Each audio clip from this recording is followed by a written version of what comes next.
قرآن مجید فرقان حمید نے ہماری رہنمائی فرمائی ہے، ادعو الی سبیل ربک بالحکمت والموعظۃ الحسنۃ وجادلہم باللتی ہی احسن۔ تو دعوت کا انداز تو قرآن نے ہمیں بتا دیا ہے کہ ہمارا انداز کیا ہونا چاہیے۔ رسول خدا صلی اللہ علیہ وآلہ وسلم نے جب ابتداً لوگوں کو دعوت اسلام دی تو یہ نہیں کہا کہ اسلام قبول کرو، پہلے اپنی شخصیت کو پیش کیا۔ جو مفتی صاحب فرما رہے تھے تو نبی اکرم صلی اللہ علیہ وسلم نے کہا کہ اگر میں یہ کہوں اس پہاڑ کی اوٹ پہ دشمن کی فوج موجود ہے تو یقین کر لو گے؟ انہوں نے کہا کر لیں گے۔ کیوں کرو گے؟ تو جواب یہ دیا گیا، اس لیے کہ آپ نے کبھی ہمارے درمیان رہتے ہوئے جھوٹ بولا نہیں ہے، آپ ہمیشہ سچ بولتے ہیں، آپ صادق ہیں، آپ امین ہیں۔ تو نبی اکرم صلی اللہ علیہ وسلم نے اب ان سے کہا کہ تم لا الہ الا اللہ کہو، یعنی اللہ کے سوا کوئی معبود نہیں ہے۔ تو یہ ایک انداز ہے۔ اور پھر دیکھیے مکہ مکرمہ کا جو دور ہے، لوگ نبی علیہ السلام پر سنگ باری کرتے ہیں، لوگ نبی اکرم صلی اللہ علیہ وسلم کے راستے روکتے ہیں، شیب ابی طالب کی گھاٹی میں قید کرتے ہیں، یہ سب کچھ مکہ والے کر رہے ہیں، اور نبی اکرم صلی اللہ علیہ وسلم ان کو اللہ کی جانب بلا رہے ہیں۔ آپ طائف میں چلے جائیں تو نبی اکرم صلی اللہ علیہ وسلم کو پتھر مار کے لہو لہان کیا جاتا ہے، اور روایات یہ بتاتی ہیں کہ اس قوم کی تباہی کے لیے حضرت جبرائیل آ جاتے ہیں، اور نبی اکرم صلی اللہ علیہ وسلم اس لمحے بھی یہی فرماتے ہیں کہ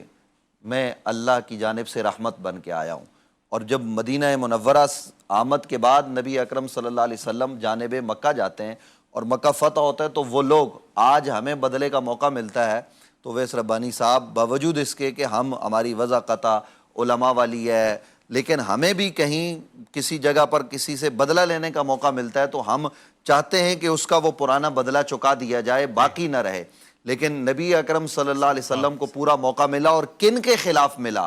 وہ جنہوں نے نبی اکرم صلی اللہ علیہ وسلم کو ستایا، شہر سے نکالا، قرآن یہ ساری باتیں بتا رہا ہے، جنہوں نے بدر مسلط کی، جنہوں نے احد میں مسلمانوں کو شہید کیا، نبی اکرم صلی اللہ علیہ وسلم کے چچا کو بے دردی سے شہید کیا گیا، یہ سارے لوگ ہیں۔ لیکن نبی علیہ السلام جب مکہ میں داخل ہوتے ہیں تو عام معافی کا اعلان کر کے ان کو دامن اسلام میں داخل کرتے ہیں، وحشی جیسے انسان کو معاف کر دیا جاتا ہے۔ یہ نبی علیہ السلام کا انداز ہمارے لیے کامل رہنما ہے۔ لَقَدْ كَانَ لَكُمْ فِي رَسُولِ اللَّهِ أُسْوَةٌ حَسَنَةٌ۔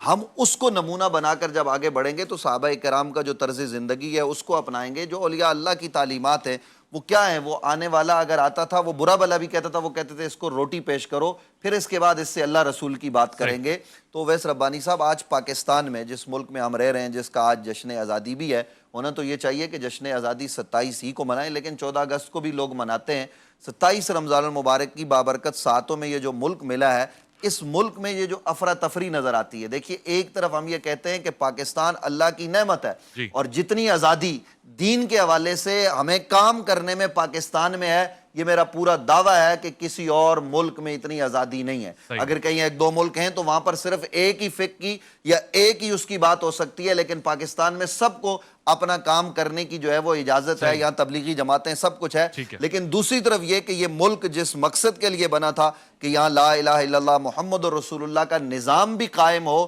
تو اس کے لیے ہمیں تگودو کرنی پڑے گی، اور تبھی ہم جو ہے نا وہ اغیار کے اس سے نکل سکتے ہیں کہ جب ہم پلٹ کے رسول اکرم صلی اللہ علیہ وسلم کی زندگی کو دیکھیں، کیونکہ ریاست مدینہ کے بعد نظریاتی اسلامی ریاست پاکستان ہے، تو اس کو ہم نے اسی طریقے پر چلانا ہوگا جس طریقے سے نبی اکرم صلی اللہ علیہ وسلم نے ریاست مدینہ کو قائم کیا، نعرے سے نہیں کہ یہ ریاست مدینہ، عمل سے ہم نے اس کو ریاست مدینہ بنانا ہوگا۔